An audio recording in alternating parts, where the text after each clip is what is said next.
अवधूत चिंतन श्री गुरुदेव दत्त श्री स्वामी समर्थ. माझ्या चॅनलमध्ये तुमचं सगळ्यांचं मनापासून खूप खूप स्वागत, आभार. चला तर मग आज आपला विषय आहे श्रावणातला दुसरा सोमवार, वृद्धलक्ष्मी व्रत. ह्या दिवशी वृद्धलक्ष्मी व्रत आहे, त्याचबरोबर एकादशी पण आहे आणि त्या दिवशी जीवतीची आपल्याला पूजा पण करायची आहे. असे सगळे योग जुळून आलेले आहेत आणि शुक्रवार पण आहे.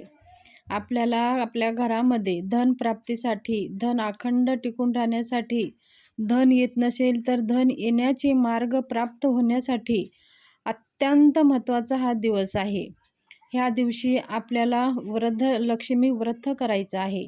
जर तुम्ही वैभवलक्ष्मी व्रत करत असाल तर ह्या दिवशी आपल्याला वृद्धलक्ष्मी व्रत ह्या नावाने संकल्प करून पूजा करायची आहे.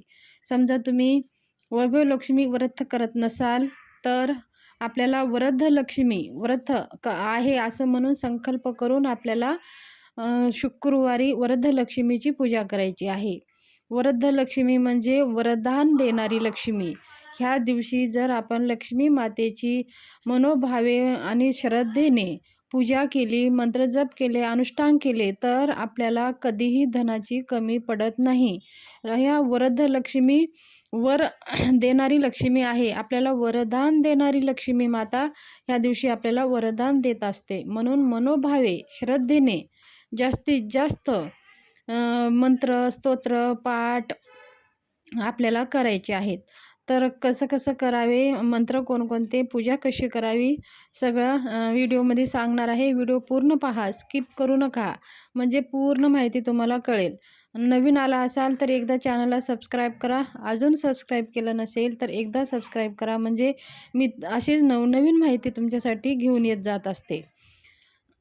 चला तर मग वृद्धलक्ष्मी आपल्याला व्रत कसे करावे. सकाळी लवकर उठावे, स्नान वगैरे करून आपल्याला सूर्याला जल अर्पण करून, तुळशी मातेला जल अर्पण करून तुळशी मातेची पूजा, पंचोपचार पूजा करून घ्यायची आहे. आपल्या मुख्य दरवाजावर जायचं आहे. मुख्य दरवाजा स्वच्छ पुसून घ्यायचा आहे आणि मुख्य दरवाजाला आपल्याला हळदीचं लेपन करायचं आहे. आपल्याला मंगळवारी, शुक्रवारी, पौर्णिमेला, अमावस्याला आपण हळदीचं लेपन करत असतो. तर शुक्रवारी ही वरदलक्ष्मी आहे. लक्ष्मी माताला हळद अतिप्रिय आहे, म्हणून आपल्याला आपल्या मुख्य दरवाजाला हळदीचं लेपन करायचं आहे. हळदीचं लेपन झाल्यानंतर मुख्य दरवाजांची पंचोपचार पूजा करून घ्यायची आहे. आपल्या घरामध्ये लक्ष्मी माता येण्याचं मार्ग कोणता आहे, ते मुख्य दार आहे, आपला उंबरा आहे. तिथूनच माता लक्ष्मी आपल्या घरात प्रवेश करत असते. म्हणून आपला मुख्य दरवाजा आणि मुख्य उंबरा स्वच्छ असावा, नेहमी स्वच्छ असावा, पुसून घ्यावा आणि दररोज हळदी कुंकू लावून पूजा करून घ्यावी. आणि संध्याकाळी एक तुपाचा दिवा जरूर लावावा. ह्या दिवशी वरदान लक्ष्मी माता वरदलक्ष्मी व्रत आहे आणि लक्ष्मी माता वरदान आपल्याला देत असते. तर शुद्ध तुपाचा दिवा लावला तर अतिउत्तम, नसेल तर तुम्ही साध्या तेलाचा लावू शकता. आपल्याला देवाजवळ यायचं आहे. आपले एक पाट आपल्याला मांडायचा आहे. त्या पाटावरती लाल कपडा अंतरायचा आहे. जर तुम्ही वैभवलक्ष्मी व्रत करत असाल तर वैभवलक्ष्मी जसंच मांडणी मांडतात तशी मांडायचं आहे.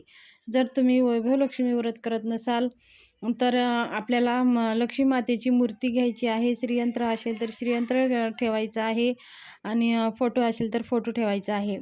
फोटो असेल तर स्वच्छ आपल्याला पुसून घ्यायचं आहे आणि मूर्ती असेल तर मूर्तीवरती आपल्याला श्रीसूक्त म्हणून अभिषेक करायचा आहे. श्रीसूक्त येत नसेल तर ओम महालक्ष्मी नमः या मंत्राचा जप करून आपल्याला अभिषेक करायचा आहे. आपल्याला पंचामृतनं करू शकता, तुम्ही शुद्ध पाण्यानं करू शकता.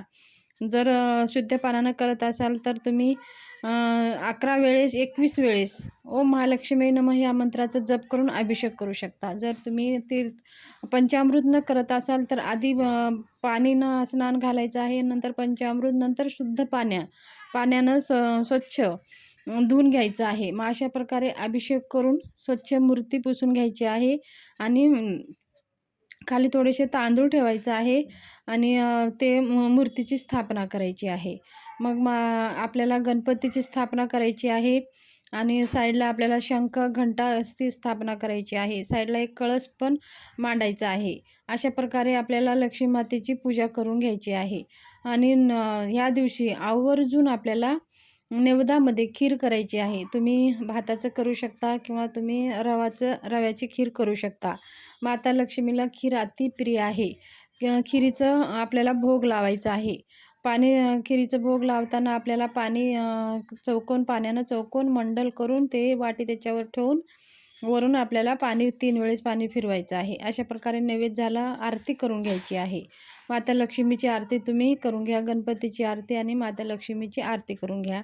श्रीयंत्र असेल तर श्रीयंत्राला पण हळदी कुंकू लावून घ्यायचं आहे आणि श्रीयंत्राची पण पंचोपचार पूजा करून घ्यायची आहे. अशा प्रकारे साध्या सोपी पद्धतीने पूजा करून झाली तर मग आपले मनोकामना देवीला सांगायचं आहे. मग आपण आपली जे काही इच्छा आहे, आपल्या घरात धनाविषयी कोणतीही कामना असू द्या, माता लक्ष्मीला सांगायचं आहे. ह्या दिवशी वरलक्ष्मी दिवस आहे, तर ह्या दिवशी जे काही आपण मागाल ते 1000 पटीने जास्त प्राप्त होतं. माता लक्ष्मी या दिवशी वरदान देत असते. हा वरदलक्ष्मी व्रत आहे. या दिवशी जे मागाल ते प्राप्त होतं. म्हणून आपण माता लक्ष्मीला तुम्ही श्रद्धेने, भावाने मागा. असं नाही की तुम्हाला लगेच धन प्राप्त होईल, पण धन येण्याचे मार्ग प्राप्त होईल. जे धन येतं ते घरात टिकून राहील. बघा, धन कमवणं तेवढंच महत्त्वाचं आहे, पण टिकणं त्याच्यापेक्षा जास्त महत्त्वाचं आहे. घरामध्ये धन टिकून राहणं हे सगळ्यात महत्त्वाची गोष्ट आहे. तर माता लक्ष्मीला विनंती करा आणि मग माता लक्ष्मीचं मंत्र जप करायला सुरू करा. तुम्हाला जर माता लक्ष्मीचे कोणते मंत्र येत असेल तर ते म्हणू शकता. नाहीतर तुम्ही ओम महालक्ष्मी नमः ह्या मंत्राचा तुम्ही 1 माळ जप करू शकता, 11 माळी जप करू शकता. त्याचबरोबर श्रीम हा बीज मंत्र आहे. श्रीम श्रीम श्रीम श्रीम श्रीम ह्या मंत्राचे 1 माळ तुम्ही जप करू शकता. 1 माळ ओम महालक्ष्मी नमः जप करा. 1 माळ श्रीम बीज मंत्राचा जप करा. त्याचबरोबर 1 माळ ओम श्रीम ह्रीम श्रीम कमले कमलालय प्रसिद्ध प्रसिद्ध श्रीम ह्रीम श्रीम महालक्ष्मी नमः मंत्र आहे हे. ह्या मंत्राचं तुम्ही 1 माळ जप करू शकता. गायत्री मंत्र लक्ष्मी गायत्री मंत्राचं 1 माळ जप करा किंवा तुम्ही 16 वेळेस जप करा. श्रीसूक्ताचं पाठ करा 16 वेळेस. ह्या दिवशी आवर्जून लक्ष्मी सहस्त्रनामाचं पाठ तुम्ही करू शकता. लक्ष्मी सहस्त्रनाम तुम्हाला यूट्यूबला सहज भेटून जाईल. लक्ष्मी सहस्त्रनामाचं आवर्जून पाठ करा. त्याचबरोबर आपल्याला आपला लक्ष्मी अष्टकम सगळ्यात उच्च कोटीची सेवा, माता लक्ष्मीला प्रसन्न करणारी सेवा म्हणजे लक्ष्मी अष्टकम. लक्ष्मी अष्टकम आपल्याला 16 वेळेस आवर्जून म्हणायचं आहे. आपल्याला 16 लवंगा घ्यायच्या आहेत हातामध्ये. उजव्या हातामध्ये 16 लवंगा घ्यायच्या आहेत आणि लक्ष्मी अष्टकम 1 वेळेस म्हणायचं आहे. 1 लवंग माता लक्ष्मीच्या चरणापाशी अर्पण करायचं आहे. दुसरं अष्टकम म्हणायचं आहे. माता लक्ष्मीच्या चरणापाशी अर्पण करायचं आहे. असं 16 वेळेस म्हणून 16 लक्ष्मीला अष्टकम म्हणून आपण ते 16 लवंगा माता लक्ष्मीच्या चरणापाशी अर्पण करायचं आहे. आणि मग दुसऱ्या दिवशी ते दिवसभर रात्रभर तिथंच राहू द्यायचं आहे. दुसऱ्या दिवशी त्या लवंगा उचलायचं आहे. एका कपड्यात बांधून आपण आपल्या तिजोरीमध्ये ठेवून द्यायचं आहे. मग पुढच्या वर्षी त्या लवंगा विसर्जन करून टाकायचं आहे आणि दुसऱ्या लवंगा आपल्याला असेच मंत्रित करून बांधून ठेवायचं आहे. आणि श्रीयंत्र जर आपल्याकडं असेल तर श्रीयंत्रावरती आपल्याला श्रीसूक्त म्हणून कुंकुमार्जन करायचं आहे. श्रीयंत्र नसेल तर लक्ष्मी मातेच्या मूर्तीवरतीच तुम्ही श्रीसूक्त म्हणून करू शकता किंवा ओम श्री महालक्ष्मी नमः ह्या मंत्राचा जप करून माता लक्ष्मीच्या मूर्तीवरती कुंकुमार्जन करू शकता. 108 वेळेस हे मंत्र म्हणून तुम्ही कुंकुमार्जन करू शकता.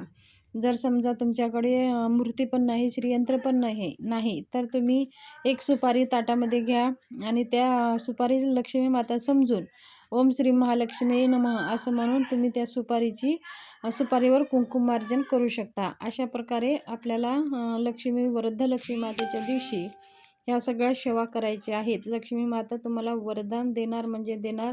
लक्ष्मी माता तुमच्या घरातून कधीही जाणार नाही. आणि धन कमवणं आणि धन टिकून ठेवणं हे पण तेवढंच विवेकाची गोष्ट आहे.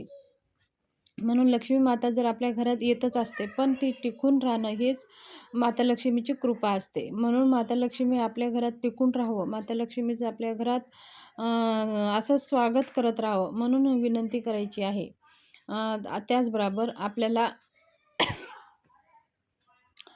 काही ह्या दिवशी एखादी सवासिनीची ओटी भरायची आहे. एखादी सवासिनीची ओटी भरायची आहे हळदी-कुंकू लावून. या दिवशी लक्ष्मी माता समजून एका सवासिनी 2-5 जेवढ्या काही सवासिनी असतात तेवढ्यांची ओटी भरून त्यांचा मान-सन्मान करायचा आहे. तर ही छोटीशी माहिती शेअर करायची होती. माहिती कशी वाटली, आवडली